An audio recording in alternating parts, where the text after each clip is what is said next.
Empire State Building. To top it off, our shuttle was sitting on hydraulic shaker tables. They provide the shaking, rattling, and rolling sensations for the scene. The entire sequence can be reset in 3.5 minutes. That's just enough time to bring in the next shuttle. Well, I've got to get ready for our next take. Thank you all for being part of the action. Hey, I'm heading back on the set, so enjoy the rest of your tour. Okay, well thanks Amy for giving us access to the set.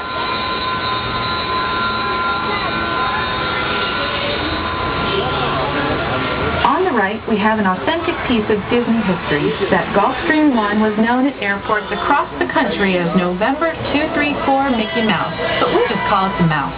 In 1964, Walt Disney and his hand-picked team used this plane to scout locations for what he called the Florida Project.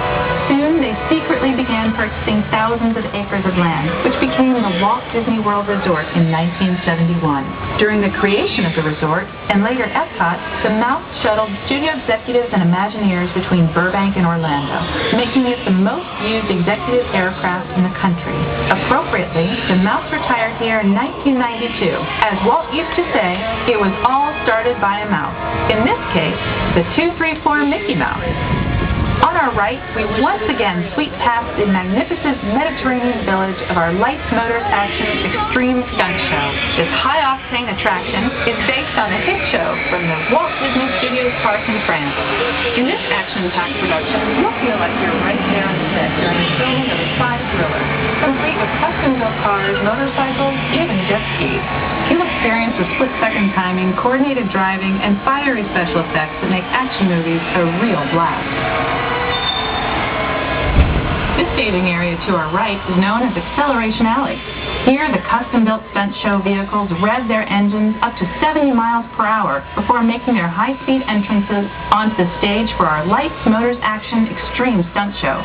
Of course, these are professional stunt drivers. We hope you'll enjoy their daring driving skills, but please, don't try them yourself. Oh.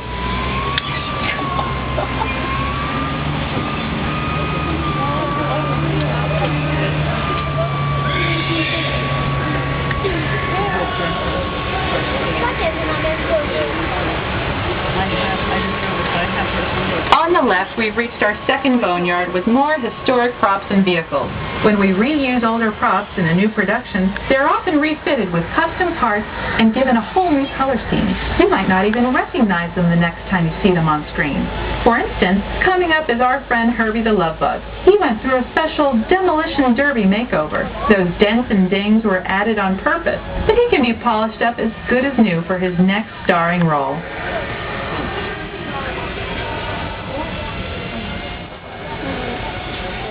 On our right, we now have a very different view of the fishing village set. From this point of view, you can see that there is no inside to the buildings. They are just false fronts, or facades. In the movie business, set builders only create what the camera has to see. It's an old movie trick dating all the way back to the silent era. To add to the sense of realism and avoid the cost of set building, many of today's television shows and movies film on location in cities and towns across the U.S. But out in the real world, you've got to contend with noise, traffic, and crowds, and various visual elements that may or may not belong in your film. Here on the Backlot, we can avoid those problems because we created our very own flexible urban environment. Our Streets of America facades can stand in for a small town or a giant metropolis. As we come around the last corner on our route, you'll see the skyline of New York City in the distance. It's really a series of painted flats, expertly designed to fool the eye and the camera. We can dress and decorate these streets to look like any city we want, from Chicago to San Francisco. Depending on the choice of vehicles, props, and costumes, we can even turn back the clock and set our story in a different time. And what's more, these sets are built with Florida weather in mind. They're made to withstand 100-mile-an-hour winds. You're welcome to visit our Streets of America anytime during your visit today and get an up-close look at the skills of our set designers and builders.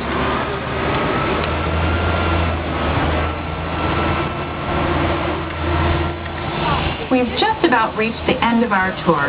Our final stop is the American Film Institute Showcase, where you can see the actual costumes and movie props used in some of Hollywood's most famous films. There are some pretty amazing items in there, so feel free to take all the time you like. Please stay seated until our tram comes to a complete stop, and check around you for any personal items that may have fallen during our trip. Well, as they say in Hollywood, that's a wrap. Thanks for joining our Backlot Tour, and we hope that you'll come back to visit us again soon. Thank you, everyone, for remaining seated until we come to a complete stop. As we do, these doors will open up, and your one and only exit will be through these sliding glass doors through the American Film Institute.